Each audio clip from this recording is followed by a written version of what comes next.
Hey and welcome to Neverwinter with Aragon. So with Rise of Tiamat getting reworked, I'd like to go over the basic mechanics for the trial so you'll be prepared when it actually launches with Module 23. Keep in mind there will be both a normal mode and a master mode. The normal mode is intended to go into the random trial queue, so it should be significantly easier and should be comparable to other such trials like Cradle of the Death Gods, Vargborg, and the previous Rise of Tiamat. However, of course, it will be a little bit more challenging with new mechanics, and I shall make sure to go over all of them in this video, particularly the new spells. So initially we jump in here with a full group of 10 people, as you do in normal trials. The best setup is to have 3 DPS, a tank and a healer in each party, and you'll all have artifacts sorted throughout all 10 people to have different ones and then also different mounts to increase your burst damage. Many of you people who run master content will already know this. You can see you initially have just a group of ads here which we're going to kill off. Keep in mind this first ad group here can deal a lot of damage, so make sure to make use of those immunity frames pretty regularly like I do. This trial is a mix of both single target damage and AoE damage.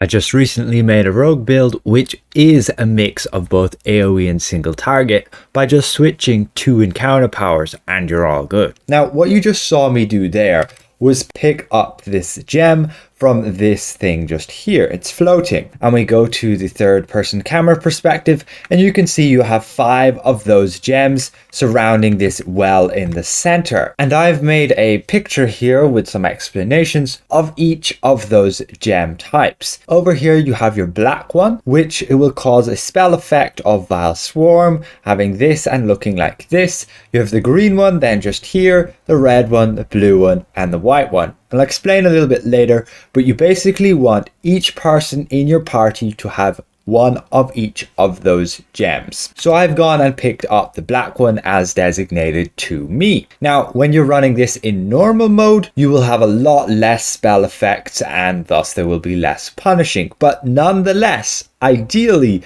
you would still have only one person in your party who would have one type of gem. So each person would then have the different types of gems. Now you can see here we're now fighting Severin. If we jump back a little bit, you can see I was running up these steps and you have these 5 clerics beside each of the gems. That's me picking up the black gem again.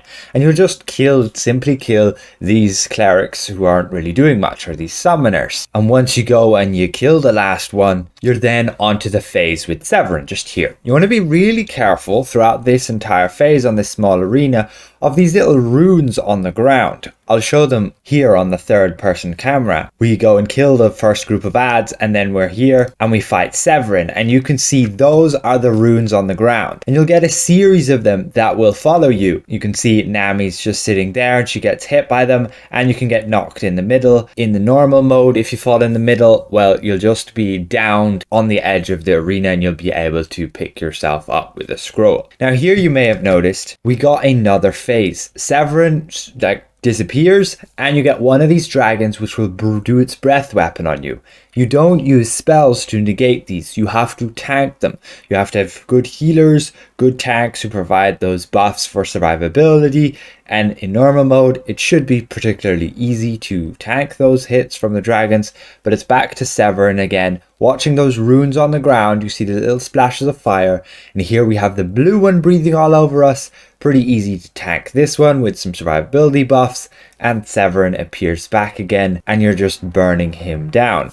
And you'll get a few of those phases. Another mechanic really to watch out for is we'll see it again after he phases and get another dragon head. This dragon head is the black one and he just hits you really hard with one hit, and if you don't have enough protection up, you're dead, which just happened there.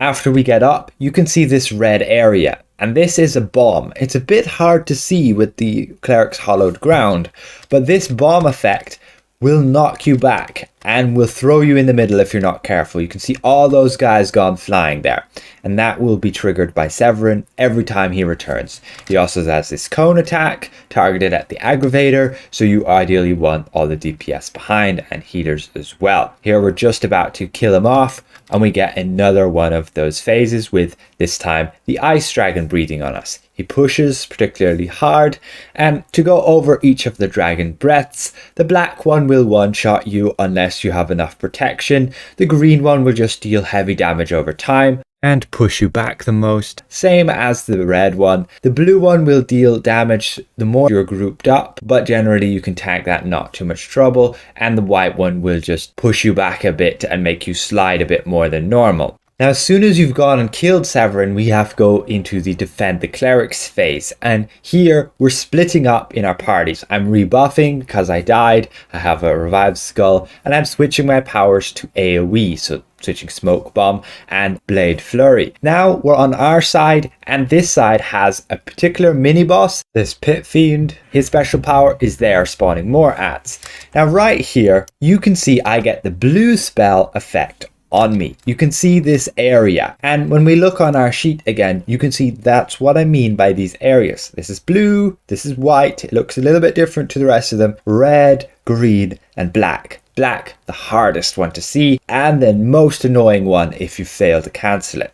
You have 3 seconds to counter the spell before it triggers, and then each of the spell effects will last for about 10 seconds. This blue area causes like a hypo effect, and you can see that here when it procs on me. You get the arrows, and you want to group up to absorb that damage. Now you can see I get another spell effect on me. You can get them back to back. This one is the black one, as you'll note here, that causes the vile swarm and a heavy dot while within that. So we go and we dodge out of there, and since I have the black gem, I cast it on myself. Again, we can go back a little bit. See, I get the black one, I dodge away, and when you use the gem, you get this area, this targeted area, and whoever is in that area, if they have the spell effect on them, you can cancel it. You will very likely get multiple people who may have the same spell type, and that's when you need to group up. You can see Nami there, she just got the white one with the double arrow and the large area, and you want to make sure you're not in that area, and otherwise that one person who has the white gem will cancel that effect. There you go, you can see Shadeen's got the red one, just running away. If you don't cancel it, you get Eruption, which causes this area on the ground to pulse damage. We're pretty good at this point at cancelling those spell effects, so I can't really show many of them to you, but I'll do my best. Another thing to note is to watch the dragon heads. If we just play this for a little bit, you will notice that every now and again, one of the dragon heads will glow. Their eyes will glow like we just saw there with the red. That means somebody will get the red spell effect. Somebody did on that side and they managed to cancel it nice and quickly. Here again, we get the red one, and you can see the dragon's eyes are glowing, and then shortly after, somebody will go and get the red spell effect. You can see just there, that person has it, and that causes the eruption, which you just need to run away from. And over this side, somebody also has the eruption, being pretty sloppy on cancelling those. There you get the green dragon's eyes glowing. That means, again, people are going to get the green spell effect. There we go, somebody's that side and somebody on this side. So each of those different dragon heads can have their eyes glowing, and that means you're going to get the spell effect of that corresponding dragon head type. Overall, during this phase, with those spell effects, you're also trying to keep on top of the waves of enemies. And you do have this mini-boss, which I highly recommend not bothering with. You can see 2 green effects there, and we get that nice and cancelled. The mini-boss is there for the tank to tank. If the tank dies, the mini-boss will start one-shotting all the DPS, and it'll just end up in a disaster. So tanks need to be very survivable here, being able to tank the ads and the mini-boss, and DPS need to be aware of that mini-boss and make sure they're not in front of the mini-boss and not in any of its red areas. This red area can one-shot you. He spawns more ads, and we also get another wave of ads. Here we get 2 ice. You can see we grouped up and the person managed to cancel both of them. Lovely. I have the green effect. The green effect is like the least one to worry about. The damage on it is next to nothing, and all it does is drain a bit of action points, which is not such a big deal. While you defend the clerics, you will also notice that the dragons will breathe in areas, creating big red zones. You can see one to the right there from the white dragon. You just simply don't go in them. If you do, you take heavy damage over time. Nothing you can do about them. The gems do not cancel the dragon breaths like in previous Tiamat. Just keep in mind the adds will spawn every about 18 seconds, and they'll always be on one side and then they'll spawn on the other side. You can see we're on this side now. It's kind of the upper side, further away from, let's say, where Tiamat would be. And we try and keep on top of those ads, killing them, but we're going to get another wave of ads coming in very shortly. We can see just about now, there you go, they all spawned in, and we generally save our encounter powers for the time when the ads spawn in. If we don't manage to kill all of them before, let's say, the next ad phase comes in, we just save our encounters. It's better to save your encounters to kill everything at once than to just try and use your encounters to kill off a remaining few. And you just want to be aware of that as a DPS, and as a rogue it's very easy. Again, there was the black spell on Buffy. Hardest one to see, but once you get used to these spells, it's plain sailing from there, and you always want to get them cancelled. They just cause really nasty effects if you don't, and it can just end up far too chaotic. Here you're just defending the clerics until these green bars fill up, and their green bars will go down when they take damage. So you want to make sure you're tanking the ads far enough away from the clerics so they don't get hit by like areas and by ads, and the DPS want to be on the ball of also taking aggro of enemies, but ideally the tank would. But at least if a DPS takes the aggro of the enemies and dodges away, then that prevents the cleric from getting hit. Our side's doing very well here, keeping on top of all the ads that keep spawning, and we can see our cleric's bar is full. We're just waiting on the other side now. The other side has a different mini boss, and we can see that just here. It is this bone devil, this big guy, and he's real nasty. He has some real nasty AoE attacks in the front. He just swipes you with his claws, and he also has then this big tail spike which can one-shot any DPS if they have the aggro on him. As a DPS, don't be greedy and don't be damaging the mini boss, since there is no need. He has far too much hit points to even need to worry about him. So each side will play a little bit differently depending on the mini bosses. The mini boss on my side here spawns ads all the time, and the other mini boss is, in my opinion, a little bit more lethal with regards to the damage it deals. And so we managed then to move on past this cleric phase. The other side managed to fill their bar up as well, and we phase. We now have to attack Tiamat's claws. Here we switch to single target powers. You need to watch out. The mini boss will disappear. You can see here again, just as we phase, the mini boss is gone. And then I go to switch my powers, and I'm very fortunate I don't have aggro on the mini boss, but Nami did, because Buffy, the tank, wasn't quick enough to get to the mini boss to taunt him, and the healer had the most aggro from healing. Now, here's a big check for the healers as well. Everybody starts getting damage over time. You see the red effect on the area of your screen, and we need to call artifacts here and deal as much damage as possible to these claws. This is the most important phase, along with later phases, to have a Black Death Scorpion or some way to obtain combat advantage against these claws. You can't go on the opposite side of them. And so we run with a healer who has the Black Death Scorpion, and he will focus the claws instead of the mini boss. They've coded that in, and that was very helpful. The mini boss right now is being tanked by Buffy. You can see just there behind us. He stays far enough away from the DPS with the claws, but close enough for the healer.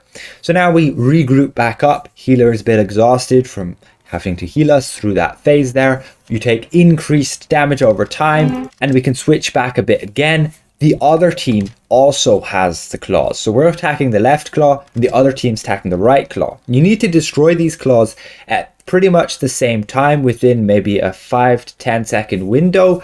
If if the timer goes by and the other team hasn't killed their claw soon enough after the other team has, your claw will just spawn back again with full HP. And you're just taking so much damage over time. You see like 250k, 390k, and it just racks up. So if you're not quick enough destroying those claws, it will become a wipe as well. Healers need to make sure they have nice full divinity before that phase, so make sure you play conservative during the cleric phase. So now we're moving on to the later phases where we have to attack Tiamat's heads. I'm going getting my buff food, we're grouping up, waiting for the heads to spawn, and then we can see we go to the white one while the other team is on the green one. You can see their HP bars. You will get the spell effects depending on which heads are active. Right now we have the green head and the white head, so we will only get the white spells and the green spells. So the people who have those gems need to be aware. Right now I can just chill because there's no black head, I have the black gem,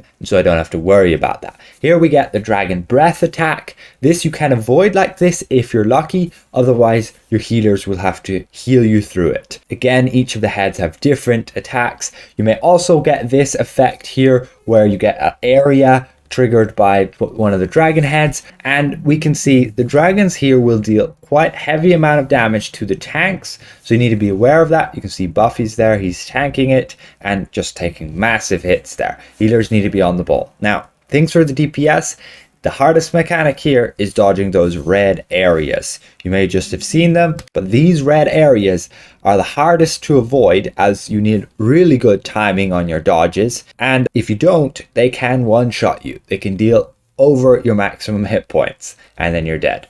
Now you're just going to kill each of the different heads individually.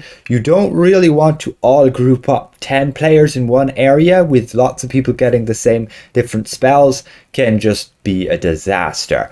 But you can try it, and it is possible to group up and be able to complete the dragon heads. The problem is if you leave one dragon head unattended, they start causing more and more of those red areas to bomb your team on the ground. And the more of those areas you have, because they stack on top of each other, they deal even more damage. And if you have two of them together and they deal damage, you're most likely going to just get one shot by getting hit by two of them. Here we get the red dragon breath, and healers not on the ball or just can't heal through it. I didn't time my stone of health and we died to that one. There's nothing you do against those dragon breaths. I don't know why the graphics is a bit off for the red dragon head there, but here we have the eruption. Again, that's red and you want to get that cancelled because otherwise it causes people to have to move out of there. Here we got black breathing on us just there, and I need to be aware because if the black dragon's up, then there's going to be black spells. And you can see I'm not paying attention and Shadeen gets black just there and then dies in it. It creates this puddle on the ground where you can't do anything. You're dazed. You can run around but not do any damage, not do any powers, like you can't heal. And yeah, overall cancelling those spells is #1 priority. We've killed the white head, we've killed the green head, we're now just killing the black head. The other team is, we've got to get this red head down, and now the blue head comes up, so the other team needs to go and focus on that guy. You can't go and just leave the heads alone again. You have to go together, because if you leave the head alone, he starts dealing damage on everybody as a group. You cause these areas on the ground which you can't sit in because they deal so much damage, and otherwise you get lots of these bombs. The tank needs to be next to the dragon head. If he's not next to the dragon head, you get even more of those little red bombs. So now we skip on, we're just finishing killing the blue head and you're near the end phase. So you want to make sure you have your artifacts ready, healers need to be on the ball with full divinity, and tanks need to be ready to get their mini bosses again. So here everybody starts taking damage over time, which will increase over time. You will get 2 mini bosses that will spawn either side behind us there. As a DPS, I'm going focusing on Tiamat just here.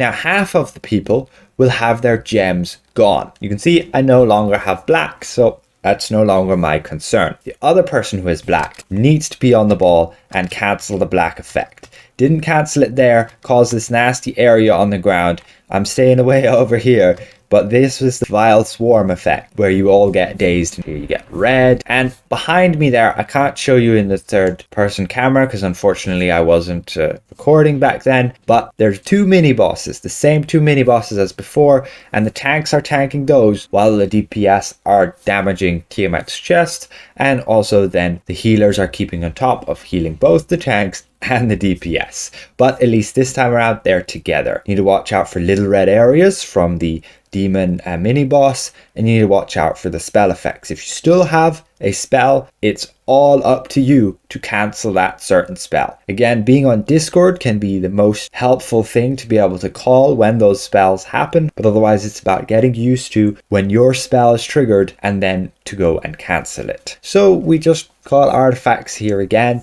massive burst damage, and we're nearly finished. We get to the end phase here. You can see we're taking like pretty heavy damage over time, about 300k now per tick every second. Healers are definitely kept busy trying to out heal that, but there we go. We managed to defeat Master Tiamat.